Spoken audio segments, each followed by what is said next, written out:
విరాట్ కర్ణ గారు ఇప్పుడు కొత్తగా యాక్ట్ చేస్తున్న మూవీ నాగబంధం. అయితే విరాట్ కర్ణ గారు ఈ నాగబంధం మూవీకి ముందు లాస్ట్ యాక్ట్ చేసిన మూవీ పెద్ద కాపు. అయితే పెద్ద కాపు మూవీ రిలీజ్ అయ్యి 2 years అయిపోయింది. అయితే పెద్ద కాపు మూవీ రిలీజ్ అయ్యి మంచి హిట్ అయింది. అయితే పెద్ద కాపు మూవీతో విరాట్ కర్ణ గారికి ఒక మంచి హిట్ వచ్చింది. అయితే విరాట్ కర్ణ గారు పెద్ద కాపు మూవీ రిలీజ్ తర్వాత 2 years టైం గ్యాప్ తీసుకొని ఇప్పుడు మళ్ళీ ఈ నాగబంధం మూవీలో యాక్ట్ చేస్తున్నారు విరాట్ కర్ణ గారు.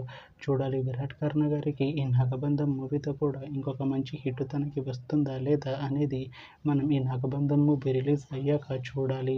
అయితే ఈ నాగబంధం మూవీలో హీరోయిన్ గా యాక్ట్ చేస్తున్నారు ఐశ్వర్య మీనన్ గారు. అయితే ఐశ్వర్య మీనన్ గారు ఈ నాగబంధం మూవీకి ముందు లాస్ట్ యాక్ట్ చేసిన మూవీ బజీ భాయ్ బేగం.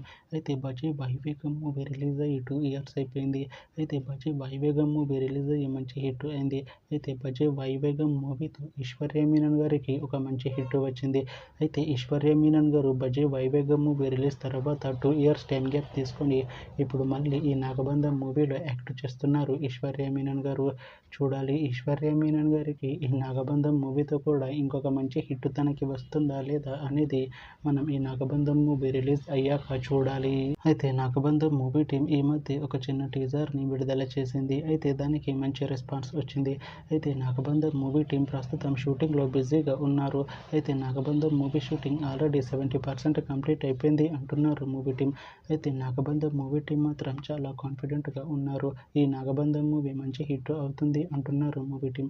అయితే నాగబంధం మూవీని 2026లో రిలీజ్ చేసేలా ప్లాన్ చేస్తున్నారు మూవీ టీం. చూడాలి నాగబంధం మూవీ రిలీజ్ అయ్యాక మంచి హిట్ అవుతుందా లేదా అనేది మనం ఈ నాగబంధం మూవీ రిలీజ్ అయ్యాక చూడాలి. Thanks for watching this video friends. మీకు ఈ వీడియో నచ్చితే ఈ వీడియోని లైక్ చేయండి. ఇంకా ఇలాంటి మూవీ అప్డేట్స్ కోసం ఈ ఛానల్ని సబ్స్క్రైబ్ చేసుకోండి.